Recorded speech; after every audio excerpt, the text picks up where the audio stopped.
Aqui nós temos a soldagem a arco submerso. Ótimo, ótimo. Esse processo de soldagem é muito importante. Alguma coisa eu já sei, mas eu quero ver os detalhes. O senhor se lembra dos outros processos de soldagem em que a poça de fusão era protegida por gases? Pois muito bem, nesse processo aqui, o que faz a proteção é esse pó aqui. A soldagem acontece debaixo desse pó. Funções do fluxo de soldagem. Aí está um esquema que mostra como a soldagem a arco elétrico acontece. Nós temos o arame eletrodo, o arco e o fluxo de soldagem. Você já sabe que o fluxo de soldagem serve para proteger a poça de fusão contra a contaminação pela atmosfera. O que você ainda não sabe é que o fluxo de soldagem também ajuda a estabilizar o arco elétrico, evitando variações indesejáveis. Durante a soldagem, o fluxo se funde junto com o metal de base e o arame eletrodo na poça de fusão. Nessa operação, ele pode fornecer elementos de liga que se juntam ao metal na soldagem. Além disso, o fluxo forma essa escória aqui que também influencia as características do cordão de solda. Na verdade, essa escória é mais uma proteção que a solda recebe na poça de fusão e na solidificação. Para retirar essa escória, para limpar essa escória é fácil, basta contar com a ajuda de uma escova como essa e aquele martelo.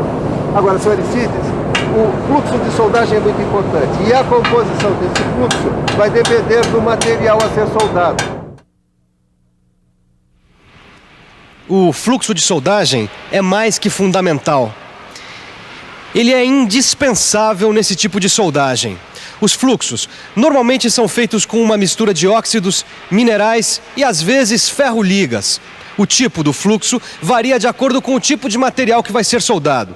Bom, existem duas classificações para os fluxos. Uma é em relação à quantidade de óxido presente na sua composição e a outra é em relação à capacidade de se alterar ou não a composição química do cordão de solda. Quantidade de óxido.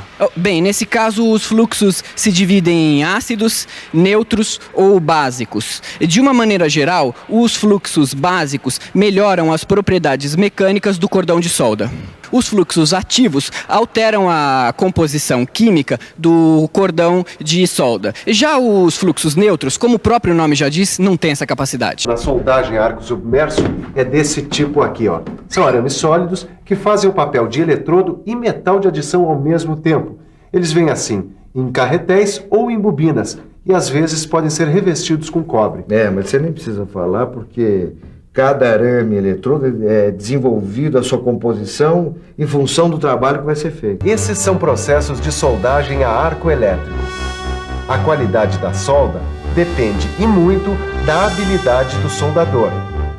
Agora dá uma olhada no processo de soldagem a arco submerso. Viu? É totalmente automático. O operador apenas supervisiona. Nesse processo, a taxa de deposição do metal de adição é maior e a qualidade do produto final normalmente é mantida. A soldagem a arco submerso só pode ser executada na posição plana para juntas de topo e na posição plana e horizontal para juntas em ângulo. Caldeiraria, como essa daqui, por exemplo, a soldagem a arco submerso é muito utilizada. Mas não é só aqui. Ela também é utilizada na indústria naval, nos estaleiros e também nas indústrias de perfis e estruturas metálicas. Em qualquer um desses lugares, você pode encontrar um equipamento como esse, o equipamento de soldagem a arco submerso. Aqui está o local de fixação da bobina do arame eletrodo. Aqui, o porta-fluxo, que, como o nome já diz, é o recipiente onde o fluxo fica armazenado e de onde ele sai por essas mangueiras para ser colocado sobre a poça de fusão. Essa aqui é a fonte de energia, que pode ser um transformador que fornece corrente alternada ou um transformador retificador, que fornece corrente contínua. Esse aí é o alimentador, que é o responsável pela velocidade com que o arame eletrodo é introduzido na poça de fusão. E, finalmente, a tocha, que tem um bico de contato que faz a energização do arame eletrodo. O sistema de alimentação do eletrodo e do fluxo e a tocha de soldagem ficam montados nessa peça aqui, que recebe o nome de cabeçote de soldagem, que é acionado por um motor elétrico que faz o cabeçote deslizar sobre trilhos percorrendo a área a ser soldada. Como você viu, dependendo da fonte de energia, a corrente pode ser contínua ou alternada. E qual é a influência do tipo de corrente no resultado da soldagem? O tipo de corrente usada influencia na penetração do cordão de solda. Depois de feita a limpeza das peças e de preparada a junta, é hora de posicionar o conjunto de soldagem em relação à junta. Aí, o operador precisa posicionar a tocha no ponto em que a soldagem deve começar.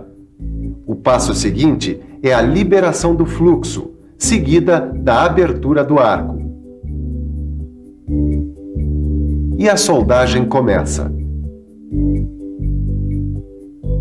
No final, o arco é fechado e o operador retira a camada de escória que o fluxo forma sobre o cordão de solda.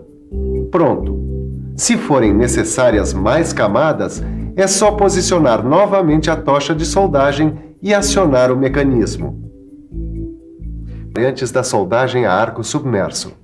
Essas variantes são adaptações do equipamento de soldagem a arco submerso e servem para aplicações específicas, aumentando assim a produtividade. Essa é a primeira das variantes. Como você pode notar, nesta variante nós temos 2 eletrodos funcionando ao mesmo tempo. Essa variante é chamada de Twin Arc, que em inglês significa arcos gêmeos. Essa aí tem outro nome em inglês, é a Tandem Arc, que significa arcos em série. Nesse caso, os eletrodos trabalham em linha, um soldando atrás do outro. Esse outro esquema mostra um eletrodo em forma de fita metálica. Essa é uma variante usada quando a soldagem deve revestir grandes áreas. E, finalmente, este último esquema mostra a soldagem com pó metálico. Normalmente, se usa pó de ferro, que durante a soldagem se funde junto com o eletrodo, o metal de base e o fluxo de soldagem, formando uma junta única.